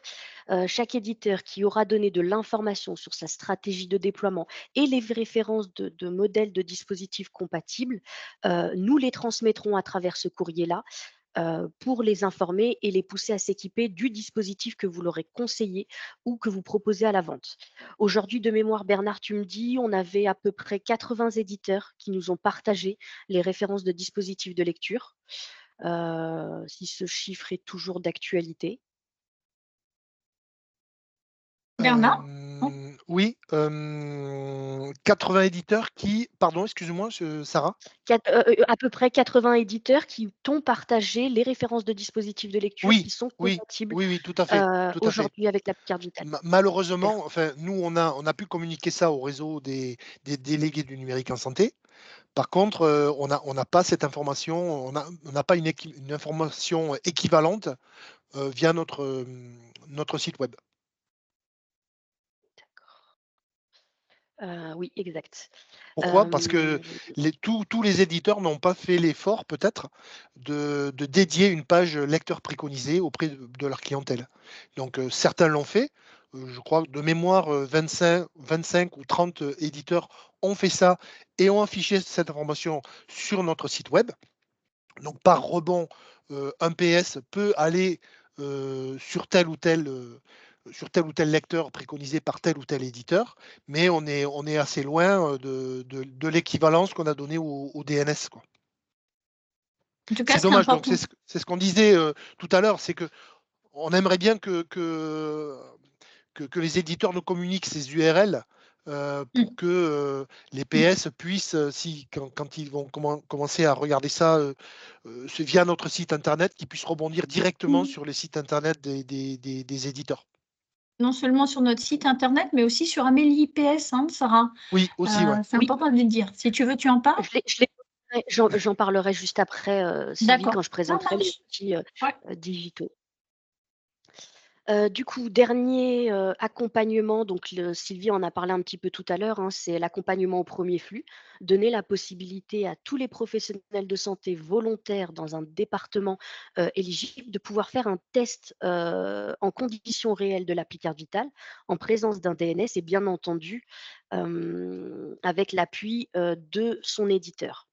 Donc, encore une fois, Sylvie et Lily œuvrent à pouvoir vous accompagner durant ces tests. Donc, si vous êtes intéressés, n'hésitez pas à revenir vers eux. Slide suivante. Donc, en parallèle des actions qu'on mène auprès des professionnels de santé par des actions de mailing ou en présentiel, notamment avec les DNS, on a fait le choix de communiquer nationalement auprès de certaines spécialités spécialités, donc à savoir médecins, pharmaciens, infirmiers, dentistes et masseurs-kinés. L'objectif premier, c'est tout simplement de faire connaître l'appli Carte Vitale et inciter à l'équipement, ce qui viendra appuyer toutes nos actions terrain, des CEPAM, DNS et toute personne amenée à œuvrer pour accompagner les professionnels de santé. Pour cela, vous avez probablement dû voir des articles dans la presse spécialisée, notamment Information dentaire, Quotidien du pharmacien, Pharma, pour justement évoquer tous ces éléments. Et également des publicités en ligne ou des bannières, des posts sponsorisés qui sont disponibles sur LinkedIn. Et l'objectif ici, c'est pouvoir donner de la visibilité et ces actions seront réitérées au fur et à mesure du déploiement. Pour terminer, Sylvie en parlait juste avant, hein, la page Appli Carte Vitale qui est disponible sur Amélie et qui comporte un certain nombre d'informations, notamment super, merci Sylvie. Notamment son fonctionnement, les avantages, la mise à disposition d'un guide pratique qui explique la cinématique de facturation pour le professionnel de santé et la nouveauté depuis quelques jours, un référencement en fait qui renvoie tout simplement vers la page du catalogue produit du GIE Sésame Vital où on retrouve tous les liens de redirection vers vos pages Internet où vous mentionnez de l'information Appli Carte Vitale et les références de dispositifs de lecture que vous préconisez. Du coup, slide suivante. Là, j'ai voulu vous présenter une synthèse des différents outils digitaux. Donc, j'ai évoqué les mailings, le guide pratique qui est disponible dans l'article Amélie et la vidéo PS qui est disponible également sur Amélie et qui présente les avantages de façon un peu ludique. Et tous ces éléments sont fournis sur l'espace industriel dans un fichier qui s'appelle Kit de com assurance maladie pour les PS, pour vous, éditeur. Exactement. Du coup, je voulais également vous présenter en synthèse le contenu de la signalétique pour les professionnels de santé qui est distribué en présentiel pour les pharmaciens et les médecins et pour toutes les autres spécialités dans le cadre d'une visite, d'un échange ou sur demande. On a remis le numéro de téléphone à appeler pour pouvoir contacter sa CEPAM pour les professionnels de santé. Donc, n'hésitez pas à informer l'EPS des départements éligibles uniquement, je précise bien, qu'ils peuvent se rapprocher de leur DNS pour pouvoir l'obtenir. Donc, la signalétique, elle a vraiment pour objectif de répondre aux besoins des professionnels de santé et des assurés pour qu'ils puissent avoir ce réflexe de présenter leur appli Carte Vitale. Donc, on a une affichette d'attente, un chevalet, un sticker, donc c'est un tout petit autocollant, vous pouvez le voir ici, qui est apposé sur le dos des ordinateurs des professionnels de santé, une vitrophanie qui, comme son nom l'indique, est apposée sur les vitrines, notamment pour les pharmaciens, les centres de santé et tout établissement avec une vitrine. Et pour terminer, mon patient me dit, c'est tout simplement un petit livret avec des questions-réponses qui permettront en fait tout simplement de faciliter le professionnel de santé quand il aura des questions de ses assurés, de ses patients. Voilà pour cette partie. Donc, on passe. Je te laisse passer à ça, à expliquer le calendrier, si tu veux, Sarah. Oui, j'ai voulu vous partager, en fait, nous, encore une fois, on a décidé de pouvoir partager, dès lors qu'on avait une occasion dans les événements, toutes les informations relatives à l'appli Carte Vitale, donc de mener des actions donc par le biais de conférences, d'ateliers, de démonstrations pour, préparer les professionnels de santé à l'arrivée prochaine. Donc il y a lieu, janvier et mars, 2 événements pour les pharmaciens. Qui a eu un très bon retour, en tout cas, de leur part. Très prochainement, donc semaine prochaine de mémoire, 21 ou 23 mars, le congrès de médecine générale, où là, on va faire des démonstrations de l'appli Carte Vitale, leur donner la possibilité de tester l'activation et l'usage en facturation. De même pour Santexpo. Alors, la nouveauté, c'est avec la rencontre industrielle qui aura lieu au Mans, à laquelle on conviera tous les professionnels de santé du département et les éditeurs pour justement se rencontrer et échanger autour de l'appli Carte Vitale, préconiser, promouvoir, vendre vos dispositifs aux professionnels de santé qui seront présents. Tu veux peut-être en toucher un mot, Sylvie? Non, je pense que tu as dit le principal. Hein. L'objectif, c'est de présenter vos solutions au PS. Hein, voilà. Donc, on vous sollicitera hein, pour ça. Et pour terminer, fin juin, le congrès des pharmaciens. Mais du coup, c'est bon pour moi. Très bien, merci beaucoup. Merci beaucoup, Sarah. Donc, pour conclure, je ne vais pas avoir trop de retard, c'est formidable. Donc, pour conclure, pour démarrer le déploiement de l'appli Cardvital chez vos professionnels de santé, pour ceux qui ne l'ont pas déjà fait, parce qu'il y a un certain nombre d'entre vous qui l'ont déjà fait, hein, de faire des premiers essais de flux appli Cardvital chez leurs professionnels de santé, et un certain nombre d'entre vous ont vraiment pas mal de professionnels de santé qui utilisent déjà l'appli Cardvital. Donc, merci à eux d'avoir joué le jeu, et je compte sur vous tous pour rentrer dans la logique appli Cardvital, parce que vous voyez que l'appli Cardvital est quand même prometteuse avec tous les usages qu'on a prévus. Et donc, on compte vraiment sur vous. Alors, pour commencer un déploiement de l'appli, déjà, vous nous contactez. Je sais qu'il y a un certain nombre d'entre vous qui n'osent pas nous contacter. En fait, on est là pour ça. Hein. Toute l'équipe est mobilisée, que ce soit M. Monclus, que ce soit moi, Lily, Sébastien Chartier. On est là pour vous accompagner. Et donc, n'hésitez pas à nous contacter pour nous expliquer vos problématiques de fonctionnement terrain, de terminaux lecteurs, etc. Et on essaiera, dans la limite de nos possibilités, de répondre au mieux à vos besoins. Alors, donc, activez déjà la fonctionnalité de lecture de l'appli Cardvital. J'ai mis y compris dans les départements non ouverts, parce que si vous avez des PS à la limite qui sont prêts aussi, qui ont la bonne version du logiciel et le terminal lecteur qui va bien dans d'autres départements, il est possible qu'ils voient passer des assurés qui voyagent, tout simplement, surtout dans un certain nombre de départements où il y a beaucoup de touristes. Donc, on a déjà vu des FSE de d'autres départements aussi circuler sur notre système d'information appli Cardvital. Ce n'est pas un problème, donc c'est tout à fait possible. Ensuite, comme disait M. Mauclus et Mme Rose, donnez les préconisations des dispositifs de lecture à vos PS, affichez-les sur votre site et nous, on les relaie au DNS, on les relaie au PS via notre site Internet. Formez vos PS, mais ça, vous savez très bien le faire, mais aussi votre réseau de revendeurs-distributeurs. On essaie aussi, nous, de notre côté, de travailler cette cible. Et on va se rapprocher de vous, M. Monclus en a parlé, pour travailler cette cible-là. C'est une cible qu'on n'adressait pas forcément dans l'immédiat, mais on a prévu de le faire. Et du coup, former aussi votre réseau afin qu'il passe le relais au niveau des professionnels de santé, puisque eux sont au plus proche des professionnels de santé. Puis, dans les départements ouverts à l'appli Cardvital, inciter les PS à activer leur propre appli. Voilà, qui fassent le processus d'activation et puis qui essaient ensuite de voir si avec leur appli Cardvital, leur logiciel permet de bien lire leur appli Cardvital. Déjà, rien que cette première étape-là, ça sera déjà pas mal. Et puis ensuite, inciter votre réseau de commerciaux, revendeurs, distributeurs à utiliser l'appli démo qu'on vous a mis à disposition à la fois sur iOS et Android et qui peut être utilisé, activé sur plusieurs smartphones pour faire des FSE appli Cardvital. C'est l'ensemble de ces combinaisons qui fera qu'on arrivera à bien déployer l'appli Cardvital.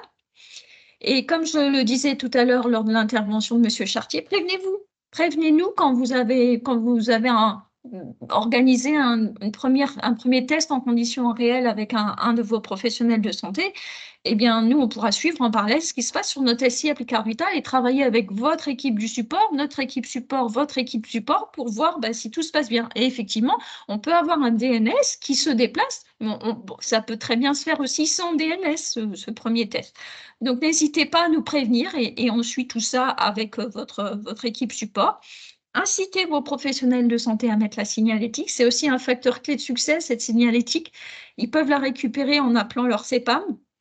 Ils peuvent contacter leur DNS en utilisant ce numéro 3608 pour la récupérer parce que on peut très bien avoir un assuré qui a téléchargé, activé son appli il y a 3 mois. Il va arriver chez un professionnel de santé. Il ne va plus se rappeler qu'il a activé son appli. Mais du coup, la rencontre assurée avec une appli et professionnel de santé avec un logiciel compatible appli Cardvital équipé d'un terminal lecteur ne se fera pas s'il n'y a pas la signalétique. Donc, je suis sûre qu'on passe à côté de plein de cas d'usage, finalement, de l'appli Cardvital. Tout ça parce que la signalétique n'est pas affichée dans les cabinets, dans les officines, etc., chez les professionnels de santé.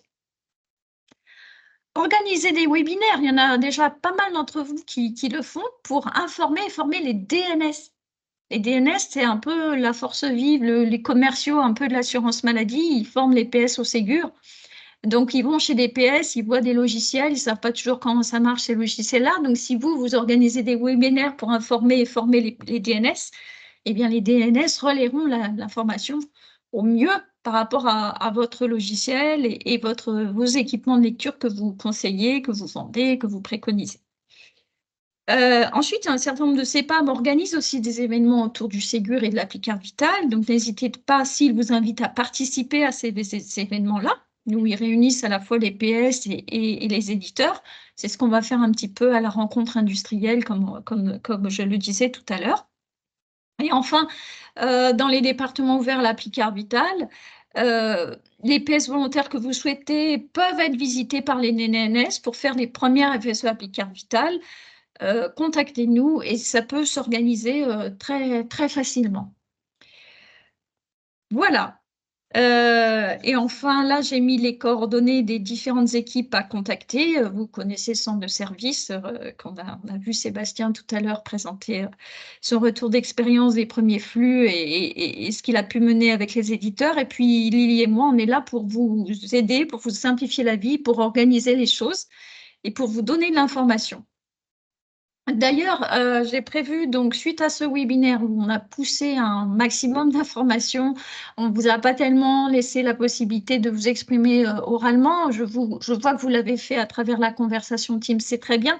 Mais j'ai prévu d'organiser des espaces d'échange sur le sujet, la thématique appli-carte vitale avec les éditeurs plus régulièrement, des petits points, je ne sais pas, moi, toutes les 3 semaines, tous les mois, de 30 minutes, où vous pourrez vous exprimer, voilà, vous pourrez vous connecter, puis vous exprimer. On essaiera de répondre au mieux aux questions. En amont, on mettra à disposition un board sur lequel vous pourrez mettre des petits post-it avec vos questions. Et lors de cette petite réunion qu'on fera régulièrement, on pourra vous apporter les réponses. Voilà, je pense avoir fait le tour. Oui, quelqu'un veut parler? Oui, c'est Laure. Oui. Juste, il y a plusieurs questions quand tu as parlé le fait d'activer l'AppCV pour les utilisateurs France entière. Il y a eu plusieurs questions donc, dans le chat sur ce paramètre-là. Est-ce que tu confirmes bien? Effectivement, tu as parlé C'est quoi la question? Excuse-moi. des départements. La question, il y en a plusieurs, mais maintenant, nous pouvons activer AppCV pour tous nos utilisateurs France entière. Non, alors vous pouvez télécharger l'appli carte vitale, peu importe où vous êtes dans la France. Par contre, pour l'activer, il faut être dans les 8 départements actuellement. Fin S1 2024, ça sera les 15 départements de plus, donc on aura 23 départements concernés. Et seuls les assurés de ces départements-là peuvent activer leur appli carte vitale. Sinon, c'est refusé. Non, mais je pense que c'était plutôt sur le logiciel, tu sais, le paramétrage. Oui, on peut activer ça parce qu'on n'est pas à l'abri qu'un PS, même en dehors de ces 23 départements, voit passer un assuré avec une appli parce que les gens voyagent. Donc, si le PS est prêt, qu'il a le logiciel et le matériel installé, rien n'empêche la réalisation d'une FSE. Donc, oui, c'est tout à fait possible. Tu confirmes, Sarah? Tout à fait, Sylvie. D'accord, parce qu'après, il faut que les CEPAM soient en mesure aussi de répondre aux questions des professionnels de santé si besoin. Puisqu'aujourd'hui, l'accompagnement, en tout cas la formation des délégués numériques en santé et de la CEPAM plus globalement, n'est fait que dans les départements prochainement éligibles. Sylvie avait évoqué tout à l'heure l'extension fin S1 pour les 15 nouveaux départements qu'on est actuellement en train d'accompagner pour justement se préparer aux différentes questions et aux campagnes de mailing qu'on ne tardera pas à démarrer auprès de ces départements-là. Voilà. Donc, il y avait d'autres questions, Laure, importantes? Toujours sur ce même thème, mais il est précisé, nous n'avons pas le droit, un bout de la phrase, mais j'imagine que ce point est vérifié par les tests CNDA. Nous n'avons pas le droit d'ouvrir sur tous les départements France entière, c'est ce que je comprends. On a un éditeur qui a ouvert France entière. Oui, mais il n'avait pas le droit de le faire. En fait, effectivement, l'agrément CESAM Vital impose de bloquer la fonctionnalité appli-carte vitale et ça n'est que sur demande express que les éditeurs sont autorisés à pouvoir activer la fonctionnalité. Et aujourd'hui, ça n'a été ouvert qu'aux 8 départements. Donc, logiquement, actuellement, les éditeurs n'ont règlement. Enfin, il faudrait publier quelque chose pour les autoriser s'autoriser à ouvrir à d'autres départements que les 8 qu'on leur a fournis. D'accord, donc on le dit là officiellement lors du webinaire, vous pouvez ouvrir France entière chez vos professionnels de santé. Et on diffusera l'information par mail s'il y a besoin, mais oui, c'est tout à fait possible. Et c'est le souhait d'ailleurs de notre maîtrise d'ouvrage, comme l'a dit Sarah. Ok. Je ne sais pas si... Bon, il est 11h45, j'avais prévenu qu'on aurait un petit quart d'heure de retard. J'espère que ce webinaire vous a plu, qu'on vous a apporté un maximum d'informations. On aura ces petits espaces réguliers d'échange pour avancer sur le sujet. Merci pour toutes vos questions. Merci d'avoir participé au webinaire. On vous envoie les slides, le replay, les questions-réponses. Et je vous dis à bientôt. Merci beaucoup. Au revoir. Au revoir, merci. Au revoir. Merci beaucoup, bonne journée. Merci, au revoir.